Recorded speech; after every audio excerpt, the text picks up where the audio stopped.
Bon, dans cette vidéo, on va voir le trade à effet de levier. Donc si vous n'avez pas vu les anciennes vidéos, allez les voir parce que si vous la regardez pas ou si vous ne savez pas le faire, je vous déconseille de faire cette partie parce que l'effet de levier pour le coup c'est beaucoup plus risqué que de trade ou juste de garder une monnaie. Donc maintenant que vous savez trade de la crypto-monnaie avec les anciennes vidéos, cette vidéo va être plus longue d'ailleurs. Du coup, il va falloir que vous déteniez de l'USDT. Donc une fois que vous avez de l'USDT, vous allez sur portefeuille, vue d'ensemble du portefeuille. Donc vous allez transférer du compte principal vers le compte futur. Donc vous allez transférer des USDT. Transférer donc votre montant que vous voulez poser pour faire de l'effet de levier. Je vais en poser 17,84. C'est un exemple, hein. Ça peut être beaucoup plus comme moins. Donc maintenant ce transfert réussi. On va cette fois-ci dans le compte futur. On voit qu'il y a bien l'argent. Et maintenant, le plus important, c'est de choisir quelle monnaie trade à effet de levier. Donc, alors là-dessus, il y a les analyses, c'est à vous de les faire. Je vous conseille pas d'investir dans une monnaie personnellement, parce que sinon j'aurais la responsabilité, et voilà. Donc, vous allez dans marché.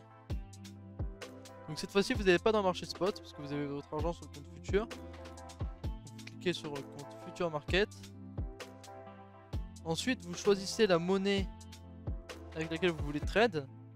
Donc pour faire simple, on va prendre le Bitcoin. Bon, là actuellement il a bien monté, donc là il est à 17 670. Donc on va faire... c'est un exemple, on va faire c'est un exemple, donc il n'y a pas de gain. Je pense pas avoir de gain. Donc vous choisissez le volume que vous voulez poser en effet de levier.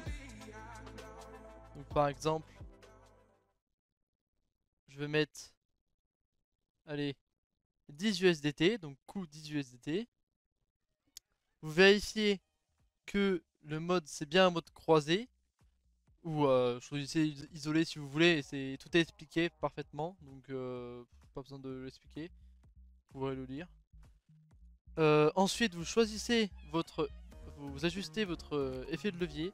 Donc là c'est vraiment la partie importante, je vous déconseille pour le coup de mettre plus de 20 fois si vous commencez dans l'effet de levier. Parce que vous allez avoir trop de risques, il va y avoir trop de risques. Par exemple, justement là il le marque, votre effet de levier est élevé, je vais maîtriser vos risques en conséquence.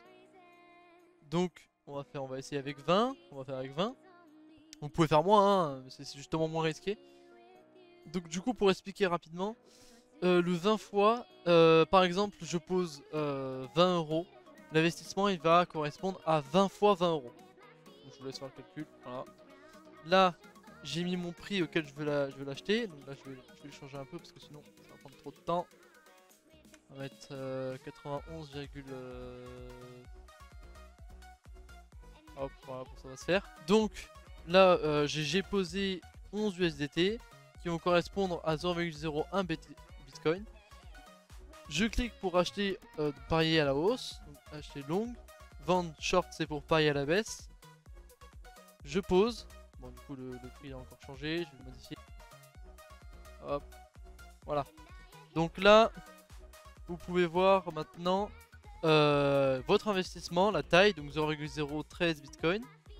Votre prix d'entrée, donc le moment où vous avez acheté, vous avez ouvert votre position.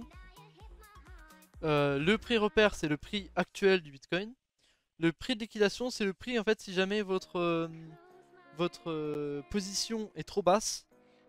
Si vous perdez trop, ils vont vous enlever votre position parce que vous pouvez plus payer.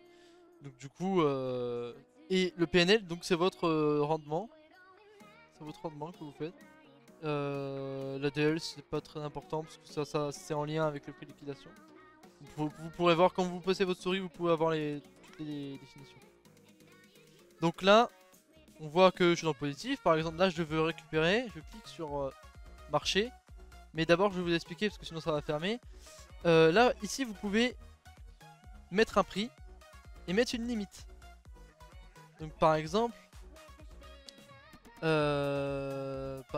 vous mettez 17 800, ça va vous ouvrir un ordre. Et cet ordre-là sera réalisé seulement quand le Bitcoin sera à ce prix-là. Du coup, vous aurez votre profit à ce moment-là. Du coup, je clique sur marché pour récupérer. Là, par exemple, ça m'a fait 16 centimes, c'est pas grand-chose, mais par exemple, si vous investissez 50 euros, vous faites x20, le profit que vous faites avec la marge, il est quand même bon. Donc, ça dépend de comment vous tradez. Donc, là, je clique sur marché, hop, là, j'ai fermé ma position. Et donc, j'ai récupéré mon argent. Normalement, j'ai tout dit sur l'effet de levier, donc il y a quand même d'autres choses à dire, je pense, mais si vous avez des questions, vous postez dans les commentaires. J'y répondrai, je regarde tout le temps les commentaires. Après, je dis encore une fois, les analyses, je vous en donne pas, c'est personnel. Euh, vous les faites vous-même. Par contre, je dis quand même que c'est très risqué. L'effet de levier, vous pouvez quand même perdre pratiquement la totalité de ce que vous posez. Donc, faites particulièrement attention à ça. Donc, c'est tout pour cette vidéo. Merci d'avoir visionné. Elle a été un peu plus longue. Et bah, merci d'avoir visionné jusqu'au bout.